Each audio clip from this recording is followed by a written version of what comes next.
In 1949, a man wrote a book that predicted your smartphone would spy on you, your TV would watch you back, and your government would rewrite history while you sleep. George Orwell died before he could see how terrifyingly accurate his predictions became. But imagine George Orwell alive today, watching the world around us. What movies would resonate with his warnings about power, surveillance, and control? Today, we dive into 7 films that echo his vision of dystopia, resistance, and the fight for freedom. These are reflections of the reality Orwell feared and predicted. And we can easily say that most of them were actually fictionalized under the influence of Orwell. Let's start with the film that practically plagiarized Orwell's nightmares. V for Vendetta doesn't just borrow from 1984. It photocopies the homework and turns it in as its own. In this 2005 masterpiece, Britain has become a fascist surveillance state where cameras watch every corner, propaganda floods every screen, and dissent equals death. Sound familiar? It should, because we're living in the rough draft of this reality. The character V tells us that ideas are bulletproof, and this perfectly captures Orwell's central message. In 1984, Winston Smith realizes that the party can torture his body, control his actions, even manipulate his memories, but they struggle to truly conquer the human spirit. V's rebellion isn't just about blowing up buildings, it's about destroying the symbols that keep people enslaved to fear. When V broadcasts his message to London, telling citizens to remember their power, he's doing exactly what Orwell believed was necessary. In a time of universal deceit, telling the truth becomes a revolutionary act. But here's what's chilling. The Norsefire government in V for Vendetta uses the exact same playbook as Big Brother. They create external enemies to justify internal oppression. They flood the airwaves with propaganda disguised as news. They convince citizens that freedom is dangerous and safety requires surrendering liberty. Orwell wrote in 1984 that war is peace, freedom is slavery, ignorance is strength. V for Vendetta shows us what happens when an entire society accepts these contradictions as normal. Now imagine living in a world where your own government pays your neighbors to spy on you, where hidden microphones record your private conversations, where even thinking the wrong thoughts can destroy your life. You don't have to imagine it, because it actually happened. And the lives of others captures this nightmare with surgical precision. Set in East Germany during the 1980s, this film follows Stasi officer Gerd Wiesler as he conducts surveillance on a playwright and his girlfriend. The Stasi, East Germany's secret police, had perfected what Orwell called telescreens. They didn't just watch people through hidden cameras, they recruited friends, family members, even children to report on each other. By the time the Berlin Wall fell, 1 in 3 East Germans was either a Stasi officer or informant. But here's where the film becomes truly Orwellian. Wiesler begins the movie as a perfect party member. He believes in the system. He follows orders without question. He sees surveillance as protection, not oppression. Then something unexpected happens. As he listens to his target's private moments, their love, their creativity, their humanity, he begins to remember his own. This is the exact journey Orwell wanted readers to take with Winston Smith, except this time, the awakening leads to redemption instead of destruction. The film's most powerful moment comes when Wiesler risks everything to protect his victims from arrest. He chooses human connection over state loyalty. This embodies Orwell's fundamental belief that the choice for mankind is between freedom and happiness, and for the great bulk of mankind, freedom is more important. The lives of others proves that even in the darkest surveillance state, individual conscience can still flicker to life. But what if the government didn't need to spy on you because they'd already erased your ability to feel? Welcome to Equilibrium, where emotions themselves have been declared illegal. In this 2002 film, citizens take daily doses of prosium, a drug that suppresses all feelings. Love, anger, joy, sadness, all banned as sources of conflict and violence. The result? A perfectly ordered society populated by walking corpses. This is Orwell's ultimate nightmare realized. In 1984, the party wanted to control how people think. In Equilibrium, the state has eliminated thinking entirely. Christian Bale's character, John Preston, serves as a grammaton cleric, hunting down sense offenders who dare to feel. But when he accidentally misses his prosium dose, the floodgates of human emotion crash open. He experiences art, music, love, and realizes what the state has stolen from everyone. Orwell understood that totalitarian control isn't just about political oppression. It's about destroying the very essence of what makes us human. In 1984, Winston's love for Julia becomes his last act of rebellion. In Equilibrium, Preston's rediscovery of emotion becomes his path to revolution.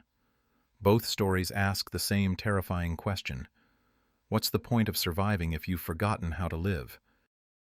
Speaking of survival, let's talk about Brazil, Terry Gilliam's 1985 masterpiece of bureaucratic horror. If 1984 is a scream of warning, Brazil is a laugh of despair. This film takes Orwell's vision and pushes it through a carnival funhouse mirror, creating something simultaneously hilarious and horrifying. Sam Lowry works as a low-level bureaucrat in a world drowning in paperwork, surrounded by machines that barely function, and systems designed to crush the human spirit through sheer administrative incompetence. The government doesn't rule through fear or propaganda. They rule through paperwork. Endless, meaningless, soul-crushing paperwork. Orwell would have appreciated this approach because he understood that totalitarianism doesn't always announce itself with jackboots and uniforms. Sometimes it arrives wearing a clipboard and asking you to fill out Form 27B/6. The genius of Brazil lies in how it shows oppression through absurdity. Citizens accept torture as a bureaucratic necessity. They pay for their own interrogations. They apologize to the system for inconveniencing it with their suffering. This is doublethink taken to its logical extreme, where contradictions become so normal that questioning them feels insane. Now let's examine a world that's given up hope entirely. Children of Men presents us with a society where humans have lost the ability to reproduce. For 18 years, no babies have been born. Civilization is collapsing, governments are falling, and humanity is slowly accepting extinction. This is post-dystopia. The world after Big Brother has won so completely that resistance feels pointless. But Orwell would have recognized the political mechanics at work here. As society crumbles, the British government maintains control through militarized camps, anti-immigrant propaganda, and carefully manufactured despair. They've convinced citizens that foreigners are the enemy, that security requires brutality, and that hope itself is dangerous. The film's most chilling moment comes when we see refugees caged like animals while propaganda broadcasts play on loop, numbing viewers to the horror right in front of them. The protagonist, Theo, begins the film as spiritually dead as his dying world. He works for the government, drinks himself numb, and has accepted humanity's fate. But when he encounters Key, a young refugee who's somehow become pregnant, everything changes. Her pregnancy represents more than biological hope. It represents the possibility that humans can still choose love over fear, connection over isolation, future over despair. Orwell's famous quote, "If you want a vision of the future, imagine a boot stamping on a human face forever," finds its perfect visual metaphor in Children of Men's refugee camps. But the film also suggests that the boot can be lifted if we're willing to fight for something beyond our own survival. Here's where things get really weird. They Live, John Carpenter's 1988 science fiction horror film, sounds like the setup to a joke. Aliens have invaded Earth and are controlling humanity through subliminal messages hidden in advertising. The hero finds special sunglasses that reveal billboards actually say "obey" and "consume" instead of selling products. It sounds ridiculous until you realize it's the most accurate depiction of modern media manipulation ever filmed. Orwell wrote about doublethink, the ability to hold contradictory beliefs simultaneously. They Live shows us doublethink in action. The sunglasses don't just reveal hidden messages. They strip away the comfortable lies that make oppression bearable. When Nada, played by Roddy Piper, first puts on the glasses, he sees the world as it really is, a carefully constructed prison designed to keep humans docile and compliant. The film's most famous line, "I have come here to chew bubblegum and kick ass, and I'm all out of bubblegum," sounds like an action movie cliché. but it's actually a perfect summary of revolutionary awakening. Once you see the truth, you can't unsee it.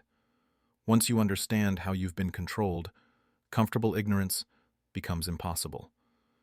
Nada's violent rebellion against the alien elite represents what Orwell hoped the proles in 1984 would eventually do: wake up and fight back. Finally, let's discuss the most subtly terrifying film on our list. The Truman Show presents surveillance state oppression disguised as entertainment.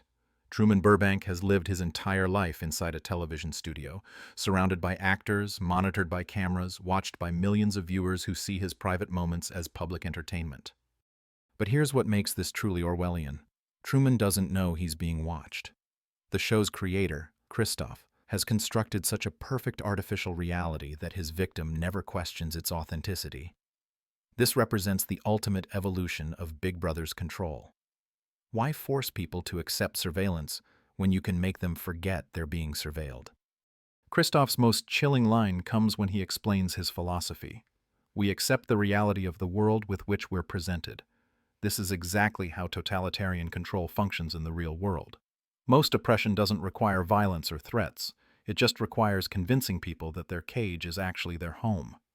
When Truman finally begins questioning his reality, trying to travel, seeking truth beyond his artificial boundaries, the system responds with increasingly desperate attempts to keep him contained. Storms, traffic jams, manufactured crises, all designed to make freedom seem dangerous and staying put seem safe.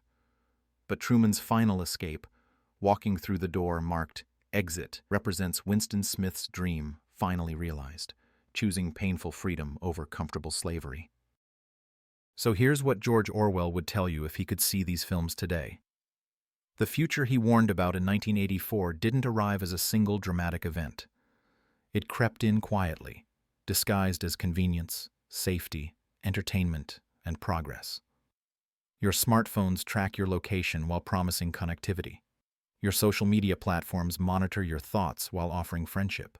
Your governments expand surveillance while promising security. Thanks for watching.